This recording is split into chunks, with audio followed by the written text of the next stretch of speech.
हम एक समाज में रहते हैं। हमारे आसपास बहुत से लोग होते हैं। हम अपना जीवन अकेले व्यतीत नहीं कर सकते, इसीलिए हमें लोगों के साथ रहना पड़ता है, संगति चुननी पड़ती है।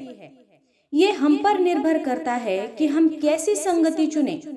यदि आप अच्छी संगति चुनते हैं तो आप जीवन में आगे बढ़ेंगे, बुरे कामों में नहीं पड़ेंगे। किंतु आप यदि बुरी संगति चुन लेते हैं तो आपका जीवन खराब हो जाएगा। संगत कैसी भी हो, उसका असर सदैव हमारे ऊपर पड़ता अवश्य है। इसीलिए सदैव अच्छी संगत में रहना चाहिए।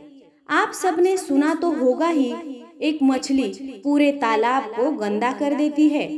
यही कहावत मनुष्यों पर भी लागू होती है।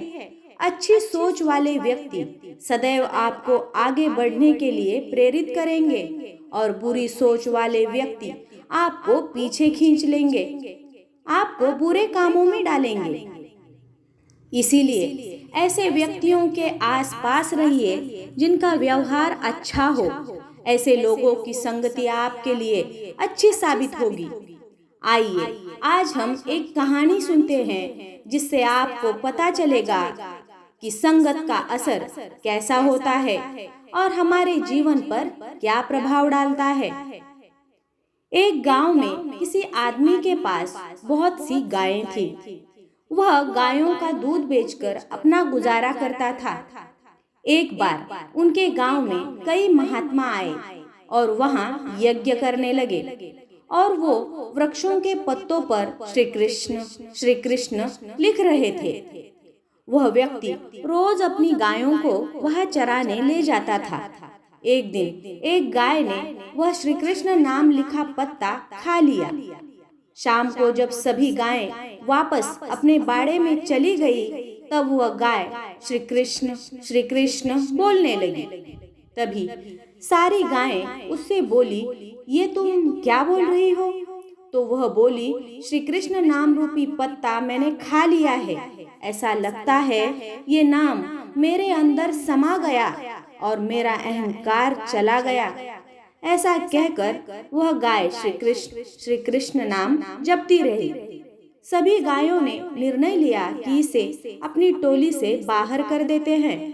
सुबह जब व्यक्ति आया तो उसने देखा कि वह गाय बाड़े के बाहर खड़ी है, तो वह उसे वापस बाड़े के अंदर करता है, परंतु बाकी की गायें उसे सींग मारकर वापस बाड़े के बाहर कर देती है।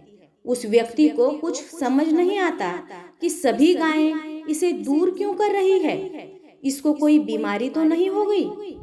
कहीं ऐसा न हो कि एक गाय के चक्कर में मेरी सभी गायें बीमार हो जाए। तो वह व्यक्ति रात को उस गाय को जंगल में छोड़ आता है। जंगल में एक चोर को वह गाय मिलती है। वह उसे दूर गांव में ले जाकर किसी किसान को बेच देता है। वह किसान भी देखता है कि यह गाय सारा दिन श्री कृष्ण जपती रहती है। अब किसान उस गाय का दूध बेचकर अपना गुजारा करने लगा। श्री कृष्ण नाम के प्रभाव से उस गाय का दूध अमृत समान हो गया।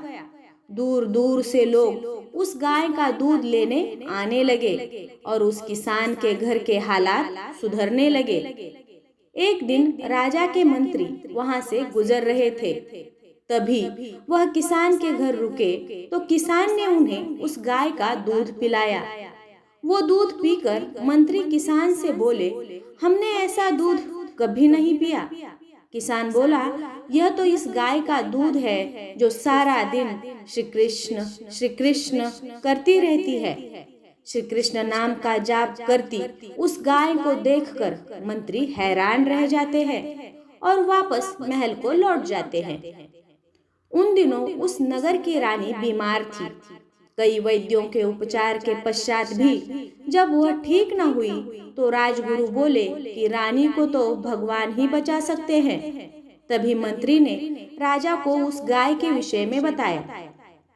राजा को इस बात पर विश्वास नहीं हुआ और वह मंत्री के साथ किसान के पास पहुंचे और उस गाय को देखकर हैरान रह गए। राजा किसान से बोले, यह गाय मुझे दे दो। किसान हाथ जोड़कर राजा से बोला, महाराज, इस गाय के कारण मेरे घर के हालात ठीक हुए हैं।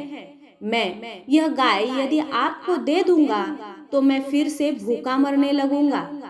राजा बोला, मैं आपको इस गाय के बदले इतना धन दूंगा कि आपकी गरीबी दूर हो जाएगी।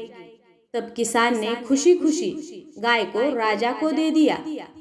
अब वह गाय महल में रानी के पास रहने लगी और श्री कृष्ण नाम का जाप करने लगी। श्री कृष्ण नाम के जाप को सुनने से और उस गाय के अमृत रूपी दूध को पीने से रानी की सेहत सुधरने लगी और धीरे धीरे वह ठीक हो गई। अब गाय राजमहल में राजा के साथ रहने लगी। उस गाय की संगत में सारा गांव श्री कृष्ण नाम का जाप करने लगा। पूरे महल में और पूरे नगर में श्री कृष्ण नाम का जाप गूंजने लगा। श्री कृष्ण नाम के प्रभाव से एक पशु राजमहल के सुखों को भोगने लगी। इसी तरह श्री कृष्ण नाम के जाप से मनुष्य भी भवसागर से पार हो सकता है। इस कहानी से हमें ये शिक्षा मिलती है कि गाय ने श्री कृष्ण की शरण चुनी। गाय की संगति में जितने भी लोग आए उन सब का जीवन सुधर गया। इसीलिए ऐसी संगति चुनिए जिससे आप जीवन में आगे बढ़े और ऐसे व्यक्ति बने जिसकी संगत में सब रहना चाहे। आपकी संगत का असर दूसरों पर अच्छा प्रभाव डाले। यदि आप किसी श्रेष्ठ व्यक्ति की संगति में आते हो तो उसके शुभ विचार, उसके गुण और उसका स्वभाव आप में आ जाता है। आप और श्रेष्ठ बन जाते हो। यदि यही आप किसी बुरे व्यक्ति की संगति में आ जाते हो तो आपके ये शुभ विचार, आपके यह गुण वो कब आपसे छीन लेगा आपको ज्ञात भी नहीं होगा। जय श्री कृष्ण।